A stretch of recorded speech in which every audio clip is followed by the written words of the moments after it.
நட்சத்திரம் நின்ற பாவத்துக்கு பரிகாரம் சொல்வீங்களா? அது பார்த்த இடத்துக்கு நீங்கள் பரிகாரம் சொல்வீங்களா? இப்படியே நீங்கள் போயிட்டு இருந்தீங்கன்னா மென்டலாகி போயிடும்.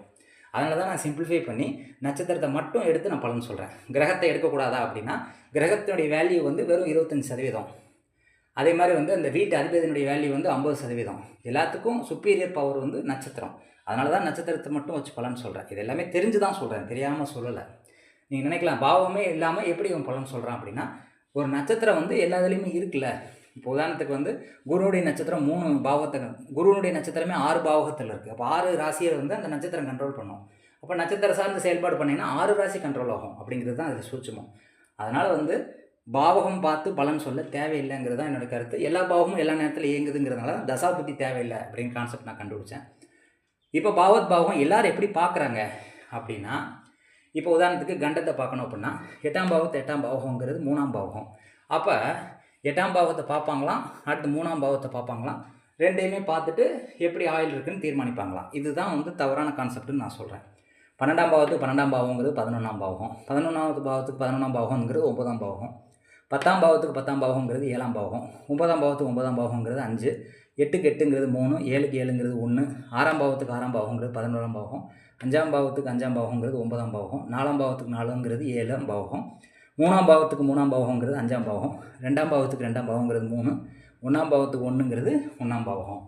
இப்படி நீங்கள் வந்து கால்குலேட் பண்ணுறது வந்து தவறானதுன்னு சொல்கிறேன்.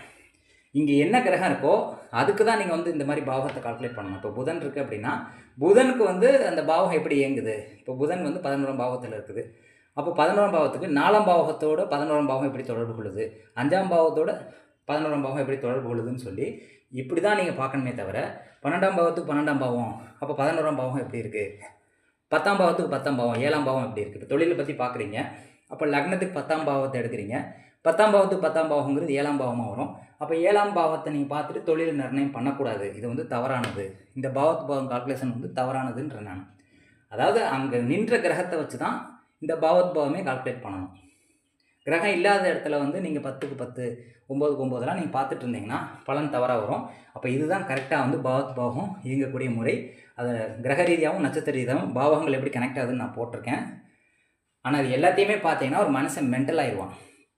அந்த ஒரு காரணத்தினால பாவகங்கிற கான்செப்டே தூக்கி போட்டாச்சு, தசாபுத்திங்கிற கான்செப்டே தூக்கி போட்டாச்சு. எல்லா நேரத்திலும் எல்லா பாவகமும் இயங்கும், எல்லா நட்சத்திரமும் இயங்கும், எல்லா தசாபுத்தியும் இயங்கும். அப்படிங்கிறதுனால தான் தசாபுத்தி தேவையில்லை, பாவகம் தேவையில்லைன்னு சிம்பிளிஃபை பண்ணி நட்சத்திரத்தை மட்டும் வச்சு பலன்னு சொல்கிறேன். அதனால் வந்து இந்த பாவம் எப்படி இயங்குதுங்கிறது உங்களுக்கு புரிஞ்சிருக்கும்னு நினைக்கிறேன். இது தவறான பாவம் புரிதல் அப்படிங்கிறத நீங்கள் தெரிஞ்சுக்கோங்க. நன்றி, வணக்கம்.